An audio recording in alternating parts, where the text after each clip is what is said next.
Okay, so first of all, let's listen to Gowry's dialogue. Let me have a look at the needle. Hmm. Well, this is a marvel indeed. The work of a true artisan, a meticulous, bold craftsman who grasps the essence of life. Can you give me some time with this? As well made as it is, it won't be much use snapping. Now, if you think Gowry is Miquella, like I do, well, he's totally bragging here. And then also, he clearly doesn't really care much for the pests. He thinks they're stupid at this point. So that's important. By the witless pests who worship her, or rather her rotting sickness, as a god. Oh, I must be getting old. I didn't always worry so much. Okay, so I'm just going to point out that, if Gowry is Miquella, then him saying, oh, I must be getting old, it's like kind of like a joke or a kind of revelation about him. Additionally, he says it twice. Also, he just starts crying for no reason, and he's surprised when you find him. Why would a rot god or, anyone or a rot follower just be like crying for no reason? So, yeah, just pointing that out. Obviously, that's not enough to go on. Anyway, Gowry knows how to repair Miquella's needle that he put in Melina. So, just there, I'm going to say two things. Why would a rot follower be like, oh man, I'm getting old? And also, why would a rot follower know how to repair the needle? So, additionally, we see that when you finish the quest and help Millicent, at least as far as I can tell, this is what happens. Well, you can kill Gowry permanently. He acts much differently, and he acts like, oh my gosh, my queen, you abandoned us, all that stuff. And he dies permanently. So whoever was controlling these guys, these little rot followers, kind of just left because, he got the job done. Additionally, I want to point out that Gowry is paralyzed for some reason. He's just not moving. So I think that ties him to Miquella, who is also paralyzed. The getting old comment. And he is in very close proximity to Miquella. If you look at this map, this is where Gowry is. This is where Miquella is. So now you're probably thinking, well, if that's Miquella, why does he act like a rot follower / rot god person? So first of all, he's not a rot follower. He is a person controlling the rot followers until he abandons the last rot follower in Gowry at the end of the quest, and then you just kill him permanently. Gowry, there's no such thing as a person called Gowry. It's like a person using rot people to trick you. So that's just established in the quest. So now the logical next question would be, well, why would Miquella send you on a kind of suicidal mission with Millicent in order to help bring about a rot god? So I don't think that's what Miquella wanted. I think Miquella is hoping that you spare Millicent and that you put the needle in Melina. So you might be thinking, well, that seems awfully, a lot of assumptions for Miquella to be assuming you would do that. So here, the thing that is important to realize is that the reward for the quest, for Millicent's quest, the true reward for the quest, where you spare Millicent and you do what Miquella wants, under my theory, you are given Miquella's needle.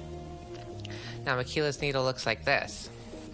If you look at the main quest line, if you do what Marika wanted and you kind of complete the death of the Elden beast and Radagon, although I think Radagon's dead already, but I'll get into that later, you get rewarded with the Sacred Relic Sword.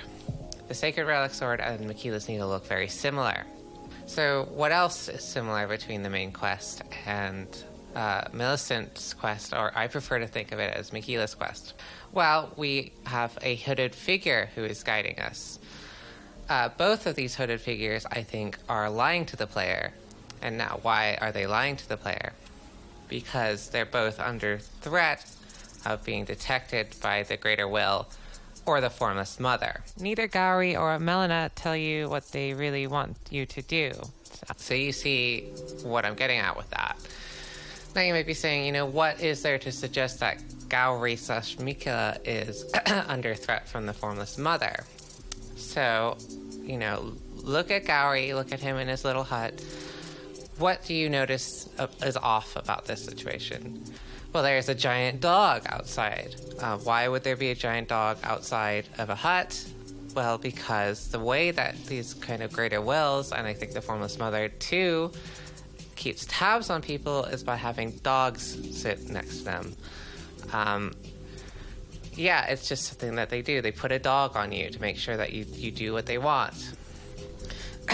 Just, some further evidence that this kind of is tied back to ultimately the Formless Mother being in control of the Rot followers, which is, kind of a crazy theory. But if you look at what happens when Miquella leaves the Rot follower and it just, becomes a Rot follower, so it starts to move, it's no longer paralyzed, and it's just like, oh my god, why didn't Melina become the Rot god?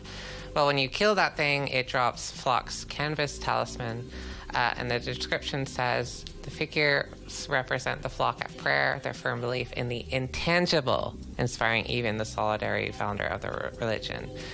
The firm belief in the intangible. The Formless Mother is also intangible, and her worshipper, Moog, is solitary. So I think what's going on here is in kind of classic FromSoft style, we actually have a repetition of the main quest, but in kind of more of a lo-fi, lower budget quest.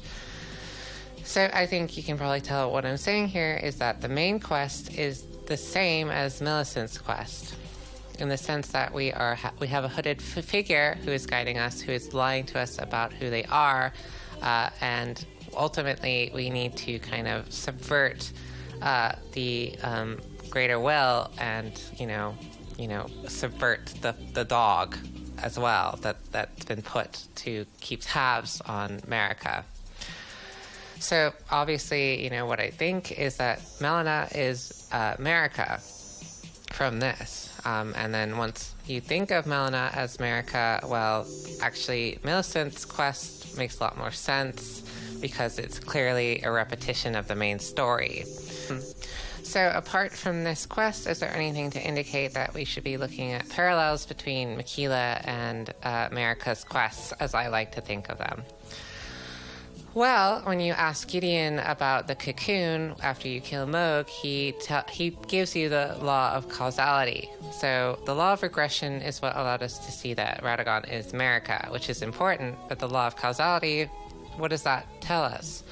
The only thing it's really telling us here is kind of related to Miquella. There's something about Miquella that we can draw kind of these chains of meanings from. And I think that's what I've done in this video. And I think FromSoft is hinting at us for us to do that. So additionally, the boss fights with Moog and Radagon are very similar in kind of the cinematography of the cutscene. I'll point out here that Miquella's hand is like palm up towards the sky, which is kind of right near where Gowry is. And additionally, we look at Gowry, his palms are also kind of facing upwards like Miquella's when we find him. I'll just do a description of the boss fights, and you'll see that they're basically the same in terms of the description. We have the god who is leading us through this quest, kind of gravely injured and only capable of like a slight movement. And when they move, after they move, a kind of representative of the will that we are fighting against. In Radagon's case, that's the greater will, and in Miquella's case, that's the Formless Mother appears. And this person is in a sense cursed and is a representative of a bygone era. And then we fight them and basically, complete what Marika and Miquella wanted, which is set back the greater will and the Formless Mother, respectively. Now, I think in Miquella's case, because Miquella is a twin with Melina, that it's kind of split between them, whereas the boss fight with Marika and Radagon kind of overlaps because they're one person. So what do I mean by that? Well, when we fight Melina, she's kind of just sitting around in an isolated room, kind of waiting. And I think that's kind of true for Radagon as well. In a sense, he is waiting for us to deliver the fully completed destined death on the Elden Beast. Now, I don't really think he's waiting. I'm pretty sure he's dead. And that's a kind of logical conclusion of the fact that Melina and Marika is the same person, which I'll get to now. So just to really quickly go through this, if Melina is Marika, well, okay, Melina makes complete sense. Look at all her dialogue. From time to time, I think he misses his mother. He wants someone to tell him he's beautiful. Does being born of a mother mean one behaves in such a manner? Marika's own words. Far, where you will live and die. Well, perhaps that might serve you in lieu of a maiden's guidance. Purpose was given to me by my mother. Does being born of a mother, I act of my own volition. What she's saying makes a lot of sense because, ultimately she wasn't born because, as the game references her in the Mimic's Veil, she is some kind of mimic, probably fused with like a human body and a golden amber. Additionally, it makes sense that Melina/Marika would have visions of the flame. For the flame to burn the earth tree, a sacrifice is needed. One who envisions. Because as we see, if she's a mimic, then what happened with her being quote-unquote cursed was she actually just mimicked the fire giants. And the fire giants' flame is something that the Three Fingers / Chaos / whatever Friendly Flame can use as kindling. So I think that ties the red-haired giants to the Great Flame. So when Marika fought the giants, she took on their body in the form of her hair color, red, and their minds, so she took on the Three Fingers. Now, what that would mean is that when she fought the dragons, she took on, first of all, blonde hair, and she also took on the Two Fingers, so she would complete the greater will within herself. But she would also have the visions of the flame necessary to kind of burn herself in the giant's flame. So you might be saying, but wasn't it a curse that happened to her? Well, it's only a curse from the Two Fingers perspective, but much like the Three Fingers affecting the Two Fingers order is considered corruptions. It was shattered. The tragic corruption of the order has taken It's only called a curse when it's the Two Fingers enemy, kind of. And it's not considered a curse when her hair goes blonde because that's, just the Two Fingers. Additionally, just to add some support to the fact that she's probably a mimic tear / amber / Newman body, well, we can see that mimic tears can be used to create life with amber. And they turn into these like little sweetings who are kind of like messed up. I think they're all messed up because you need a Newman body to kind of actually create a proper demigod. And that's why Radagon was necessary for that whole little ritual. Speaking of Radagon, we see that his body looks like a stone person's body, and also Ranni's body looks like a stone person body. So clearly this kind of body is key to creating a demigod. So what else does Marika being Melina have us make? What makes sense if Melina is Marika? Well, what happened was, if we look at the ending of the game, when Ranni's Age of the Stars, Melina's scar overlaps with Ranni's scar. So that would make sense because essentially what Marika did to shatter the Elden Ring / herself was to stab herself with probably the Sacred Relic sword covered in destined death, and then she would kill her body and she'd become a displaced spirit. Now, the Sacred Relic sword says that it's like a sign of a great sin. Well, Melina's eye has the symbol on her eye is a symbol of a great sin. So there we go. The great sin was shattering herself. Additionally, that suggests that, Marika's great sin was kind of killing her body. So, it makes sense that Melina would kill herself because basically she's done it in the past. So yeah. Additionally, the whole fact that Radagon doesn't speak makes sense because he's not really present. He's just kind of being controlled by the greater will through the Elden beast. Even though he used to be like the embodied greater will, now that personality is gone. So I just want to note here that the kind of tie-in with Miquella's quest is that I think Marika/Melina ultimately wanted Ranni's ending. So they kind of line up at the end because that's what she wanted. But just like in Miquella's quest, it requires that you have empathy for someone and help someone out. Additionally, if we listen to some of Melina's dialogue now, apart from all that other stuff making some sense, who is Marika's mother?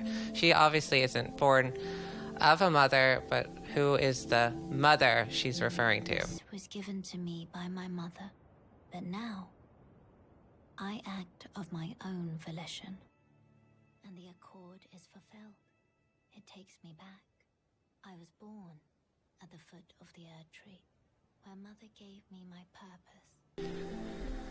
Well, unless you kind of ignore all this evidence and just go along with what the files say and just be like, nope, Melina is Marika's daughter, end of story, and ignore all this stuff I've said, if you can kind of come along with me here and think that Melina is Marika, then who could be the mother she's referring to? And keep in mind, she wasn't born of a mother. Well, I think it's the Formless Mother, of course. The Formless Mother is behind it all. So, what would that mean? What's kind of going on there?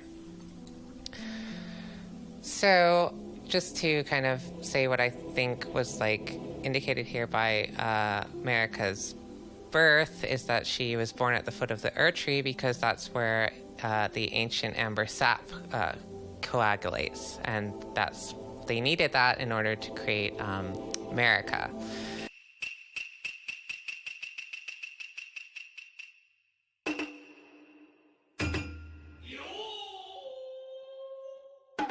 So, just kind of look at Laurietta's shield and think about what's kind of being implied here.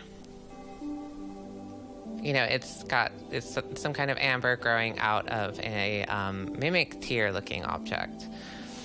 And the item description even kind of refers to this whole mimicry of sacredness, a mimicry of a sacred dew. So I think that's ultimately the origins of Marika.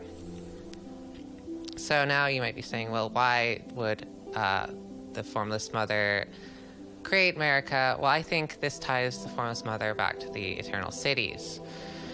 So ultimately, I think the Formless Mother is deeply connected to amber starlight and blood-stained stars and that sort of thing. If we look in the Mogwin Dynasty, we see a kind of red nebula with kind of amber stars inside of it.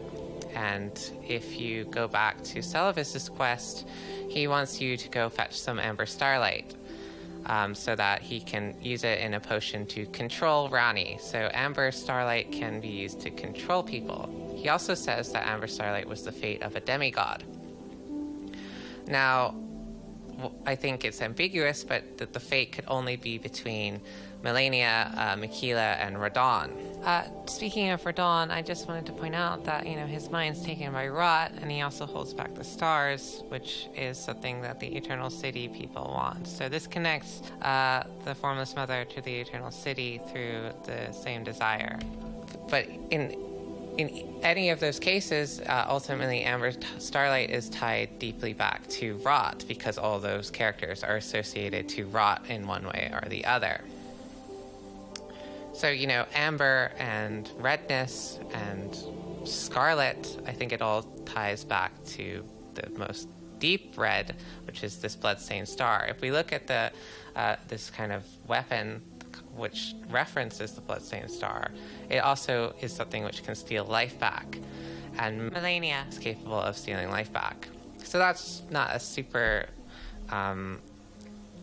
deep assessment there, but I think, in my theory, is basically the Formless Mother is this kind of primordial thing, space stuff that people kind of stare at and become controlled by in the Eternal City.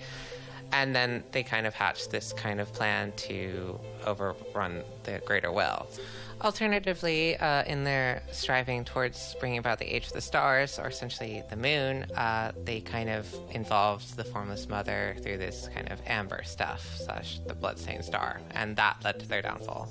I think the whole theme here is that, the ambition to overcome your enemy leads to you becoming like your enemy. And I think it's pretty clear that the moon people, Eternal City people, wanted to kind of overrun the sun era. If we just look at the sky, the Erdtree is outshining the sun, and then there's usually a kind of giant moon that appears and disappears near it, which is like very visible in the sky.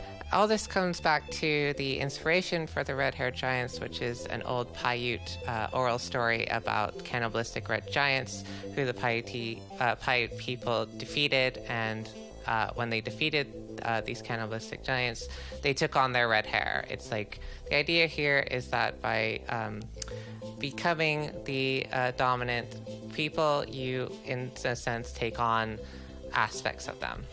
So just to add as well, with Godwyn dying being tied to the eclipse, while I'm not super familiar with Godwyn's lore, it's essentially what is happening, or was supposed to happen, with the moon eclipsing the sun. And as we see, when Godwyn dies, he loses his golden eyes, or what would have, he would have golden eyes. So his spirit is being killed. So I think there's only two wills in the game here, and I think that's the Formless Mother and the Greater Will. Now, I'm not certain if the Formless Mother is the Rot God or not. I'm not sure, but if you think about what she's called, which is the Mother of Truth, and also that she craves a wound, well, I think she craves a wound in the seal that's sealing her shut down in the chasm below. So what else is there to indicate that this might be true? Well, if we look at the two fingers, old Elden Lord, the Dragon Lord, he's kind of covered in gold. So I think the Greater Will probably won the war by kind of beating out the rot with gold. And ultimately, if what the Formless Mother used to create Marika and kind of attempt to trick the Greater Will is gold and amber, well, we can see that it's kind of basically a Trojan horse. It's a mix of gold and amber. Golden amber contains the remnants of ancient life and houses its vitality, while glintstone contains residual life and thus the vitality of the stars. If we look at the Dragon Lord as well, it becomes very clear that someone cut off the rest of its heads in a very specifically ordered manner so that it would only have two heads. And I think these are the same people who split the Greater Will's hand into the 2 and 3 fingers. If we look at what the 2 and 3 fingers are, one is essentially wants perfect order and the other one wants perfect disorder, so they can't really recombine. And it's like probably intentional that they can't recombine. So yeah. So, at this point, things are very complicated, and I probably couldn't explain this in any good amount of time. So I'll summarize what I think happened. And if people are interested, I can do a video or I elaborate on the connections that kind of show this to be the case. So ultimately, I think the Eternal Cities want an Age of the Stars, but in doing so, they kind of played with some kind of power that they weren't really, that were a bit out of their league, so to speak. And in doing so, they kind of lost control of their little plot to kind of put a Moon Queen in control of the Elden Ring. So I think their original idea was to kind of use this amber, which can command the fate of the gods, to kind of basically take the Elden Ring. And they would do that by using a mimic as like a kind of Trojan horse. But because they kind of got Amber involved, they kind of got the Formless Mother involved, and the Formless Mother is the person who kind of twisted their plans. Now, not only did the Formless Mother kind of come into the game and twist their plans when they introduced Amber into the mix, but the Greater Will also kind of came back from being what I think split into two. So the Greater Will comes back because their mimic takes on the aspect of the dragons and also the aspect of the giants. So it reformulates itself within Marika. So that's what the order, that's what the two fingers is saying corrupted its order. The three fingers is what's corrupted its order. And we can see that the three fingers is like present because it's literally in the basement of the heart of the order. And it's also, kind of a revelation that the kind of two-headed god, as Marika / Radagon, isn't actually two, it's three. There's the Elden Beast. And the Elden Beast, I think it's established by now, is all the souls of the people of the land. And the three fingers is associated with all the suffering of the masses. So then we have threeness at the center of this order of two, and that's the corruption that the two fingers is talking about. Now, I think the two fingers is kind of a corrupted form of the Greater Will, and what's happening is that the Greater Will is reestablishing itself through the Elden Beast. So the Formless Mother is kind of trying to screw the world over by using Melina, and then the Greater Will is kind of starting to come back. So the Eternal City people really, really, really messed up. And just to add what those trees are in the Elden Beast fight, I don't think it's indicating that it's kind of multi-planetary, although maybe, but I think what's being indicated there is that ultimately the goal of the order under the Greater Will and not the two fingers is to kind of just become the trunk, so to speak. So we think about what the roots represent. It's tied to the land / physical world, and then the branches are tied to the spirit world. So what the tree represents is the kind of becoming of the center, which is the order. The order is the trunk and is trying to kind of take the roots and the branches into the trunk. And as I said, the roots are the physical world and the branches are the spirit world. So what that means, so what the lands between means is it's the lands between the physical world and the spirit world, or the land and the sky. And that's why our journey starts, deep in at the bottom of the land, and we basically go to the sky by the end. So back to the kind of main deception of the game with Marika. If we look at Marika's co-conspirators, the Black Knife Assassins, they are also Numen, but they are called scions of the Eternal City. Now, the Numen are from outer space, basically, and we can look at Marika's hammer, and it's even inferred that there's probably a kind of space people who are stony. They're quite stone-like. They come from outer space. They're stone people. Now, the Numen probably look like people because of this mimic tier aspect. And we've seen FromSoft use the word scion to kind of be a pun, which is that they are kind of noble, but they are also kind of grafted creations. So I think that's what's going on with the Numen as well.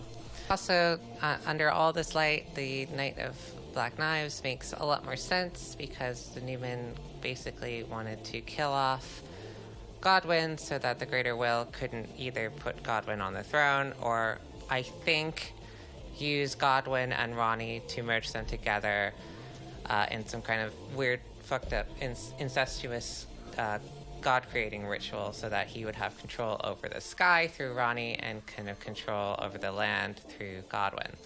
Because, and I come to this conclusion because there's no reason to not put Godwyn on the throne if that's not true. So why is the Greater Will kind of just sitting on its hands about that? Well, because putting Godwyn on the throne doesn't complete its goals.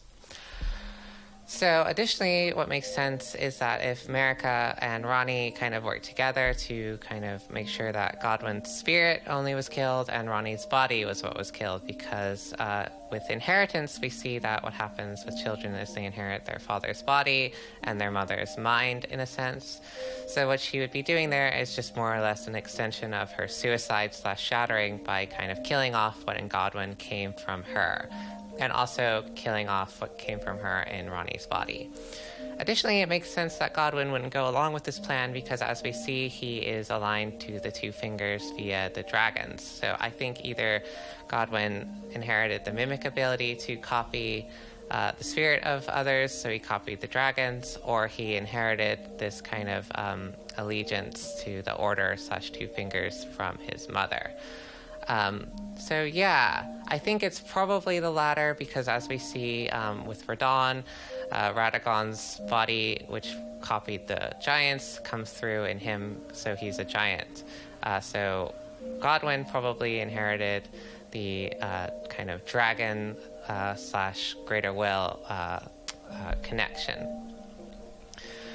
So I think all this relies on the fact that the genders of Marika kind of are to do with the formless mother and the greater will. So the reason Radagon wants to restore the Elden Ring is because when you have the 2 and 3 fingers within a male body, it is aligned to the greater will, and when you have the 2 and 3 fingers in a female body, you have the greater will basically sitting right next to the formless mother.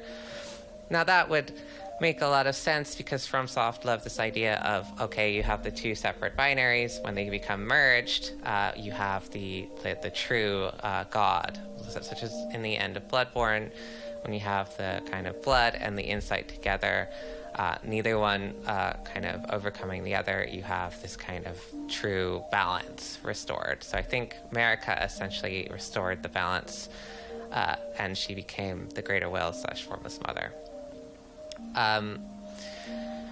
So her actions in the game are basically about trying to restore the lands between to being separate, so that we have distance again, so that we have the spirit world being separated from the physical world. So Godwin would become the land, and Ronnie would become the sky, which would mean Godwin is the physical world and Ronnie is the spiritual world. And that was her goal, but she couldn't just come out and say it because of the same reason Miquella can't really just come out and say he is pretending to be Gowry.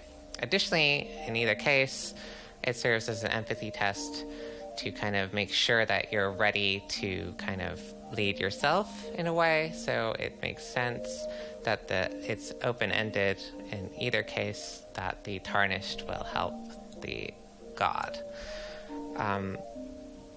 Because you need to demonstrate that you can be responsible for other people if you want to not have to be controlled by mommy or daddy.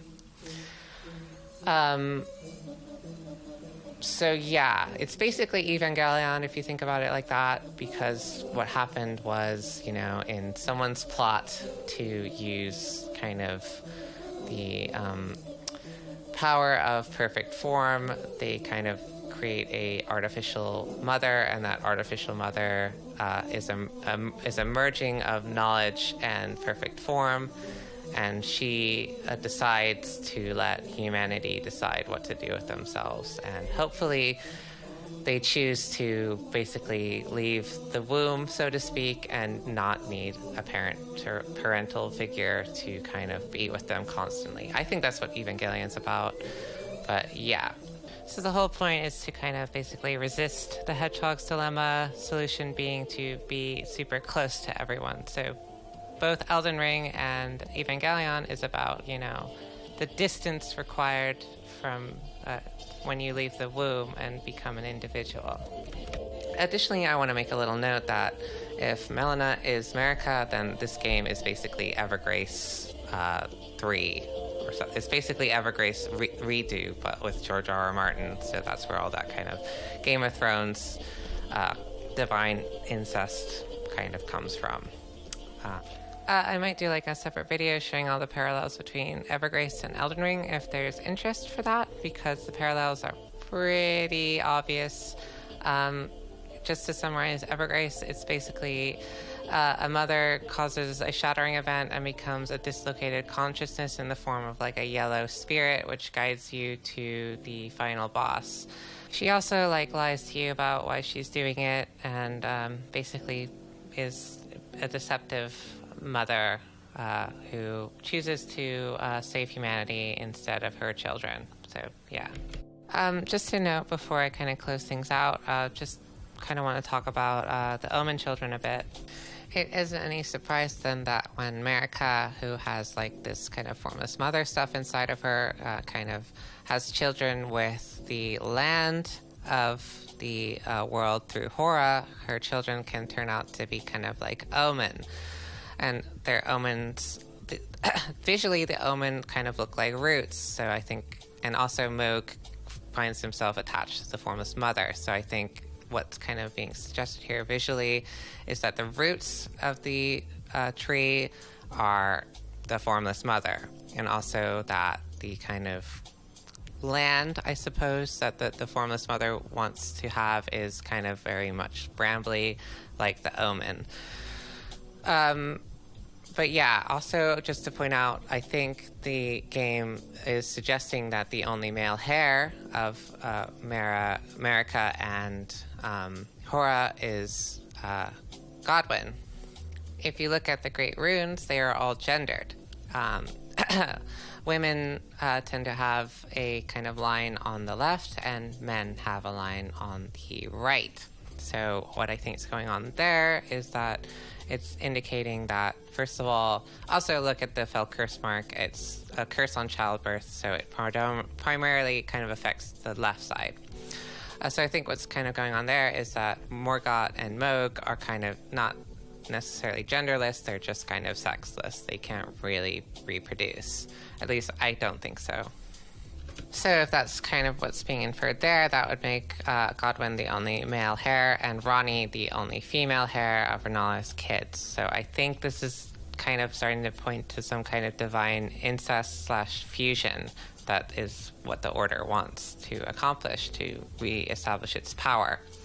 Additionally, if you look at Morgott's rune, it's basically phallic compared to Moog's rune, which is very feminine. And Moog's rune is clearly feminine because of the formless mother connection, and Morgott is basically taken by the Order. His mind is taken by the Order, so he represents the kind of Order.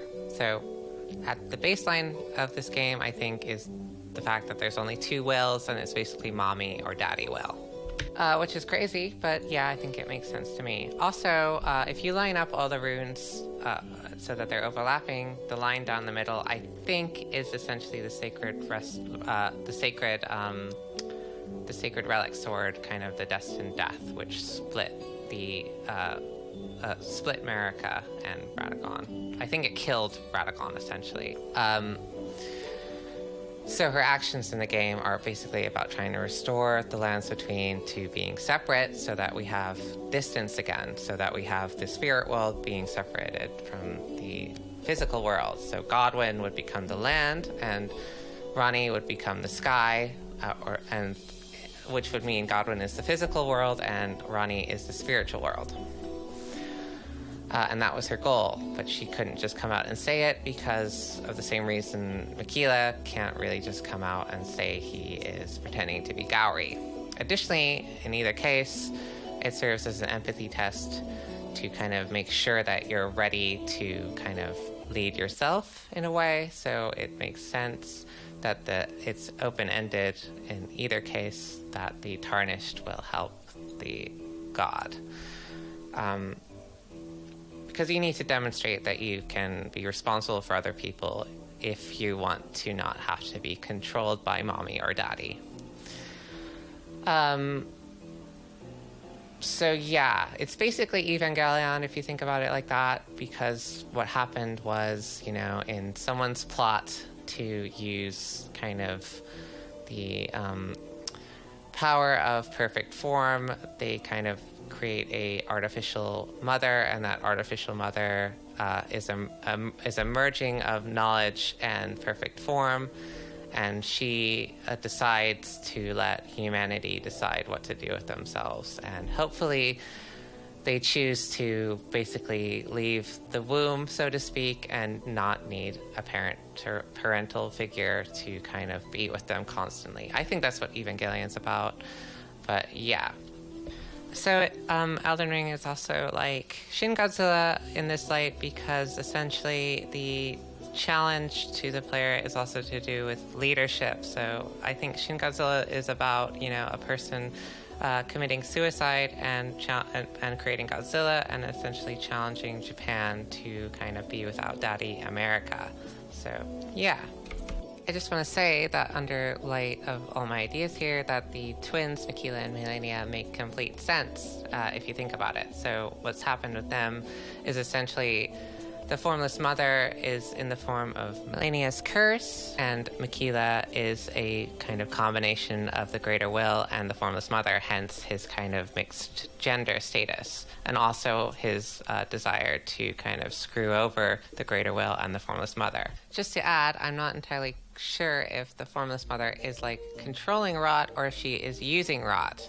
I think it's probably similar to how the greater will uses gold. He's not gold, but neither is the formless mother necessarily rot. She's just kind of utilizing it to get to her ends. I think the formless mother and the greater will are basically just wills.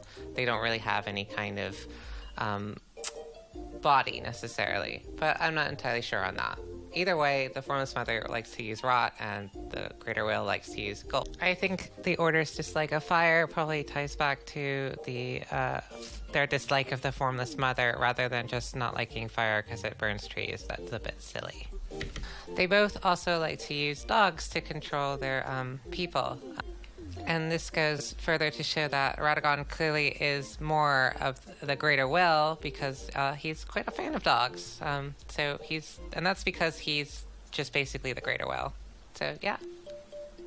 Additionally, when Marika says to Radagon, "You have yet to become a god," what she's talking about is you have yet to become both these kind of properties at once, both the mother and the father, because Radagon is only the father because of his gender, I think. I think he is essentially a kind of copy of the body of like either the giants or Hora, and then when you have the body of a man kind of with the 2 and 3 fingers inside you, you are basically the greater will. So yeah, hopefully you see that things make a lot more sense with my theories, because that's what a good theory is. Well, everything starts to make a lot more sense. I've got a lot more kind of really nuanced and kind of overly analytical ideas about all this stuff that I could go into in more detail in another video if people are interested. But thank you very much for watching.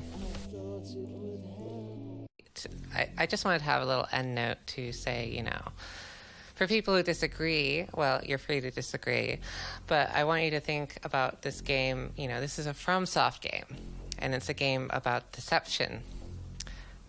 People aren't looking closely enough at trying to uncover deceptions in a game about deception. Like, we've gotten all the easy mode stuff out of the way, like Ronnie is Rena, and, you know, the death root eating guy is Malekith.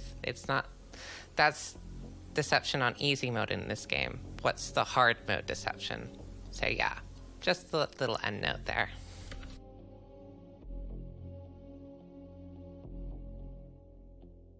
End note, I just wanted to mention that I just kind of noticed some changes that FromSoft made between when they made the trailer and when they released the game. If you look at the trailer, when Marika shatters herself, she is kind of just doing it by breaking her stone body into pieces. I think in the game that we see it now, she doesn't just shatter the Elden Ring, she also kind of stabs herself with destined death. And also, you look at Radon, when he kind of gets taken by rot, he like kind of catches fire somehow. If it's not fire, it's some kind of golden energy, which I don't really think is a part of Radon's whole thing in the game, at least as far as I can tell. And I think the association between rot and fire is kind of changed in the game that we see it. I think if the Formless Mother is tied to rot, then kind of what rot is the material she's burning inside of Moog's body. So that's why his blood is cursed, because it contains doesn't necessarily contain rot, but it contains something that can catch fire, which is similar to rot. And we see that rot is something that kind of it's flammable, because all the rot enemies are weak to fire. What else was I going to point out?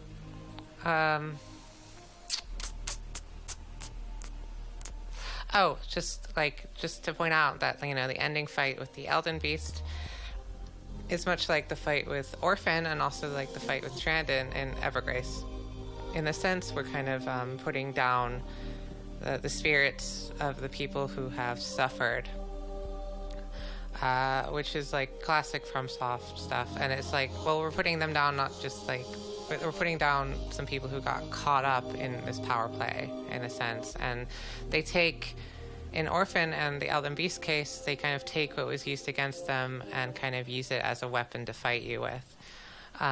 Also, if you look at Radagon's body, half of it's kind of shadowy, and I think that shadow is like kind of their souls, basically, which is like the shadow that we see after we kill Orphan, or just it was kind of like the souls. And with Trandon and Evergrace, well, you know, Trandon is essentially taken into a joyless, motherless chamber. I almost said echo chamber, and kind of forced to be a part of a god-creating ritual. So yeah, also just a note on Evergrace. I clearly think Evergrace is tied to Elden Ring, and also I think Evergrace is very much inspired by Evangelion. It came out in 2000, which is like 5 years after the kind of release of Evangelion. So during its creation, it would have had, you know, a lot of Evangelion surrounding its creators' minds. And the game is about like a mother basically kind of guiding you to stop a man who's trying to create a perfect world. And I just want to say that with my theory as well, it kind of makes Marika's stealing of Dust and Death a fully realized plan. And her sending the Tarnish off also makes a lot of sense. She needed to send the Tarnish off to kind of avoid the mind control / ambition that the Order causes in people.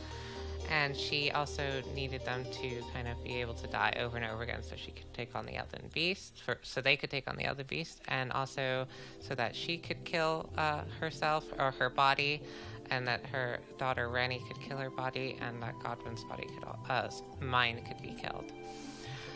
Also, her mentioning the fact that we'll be maidenless and, not guided by the two fingers is essentially a part of her plan, because as you see, Marika takes the role, well, Melina, but it is Marika, takes on the role of the maiden, so that you aren't, again, controlled by the Order. So, yeah. I kind of left a pretty important thing there to the end. It doesn't really matter. It's just like, I think, you know, my theory should hold up under whatever kind of thing is in the game.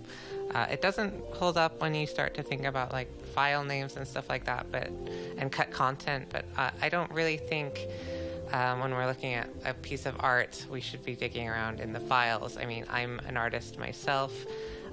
If you dug around in the names of my like 3D characters and audio files, you would basically be completely misdirected in terms of mysteries that I'm trying to keep mysteries. So yeah, that's the end of my video. Thank you very much for watching, the few people who have. Yeah, thanks.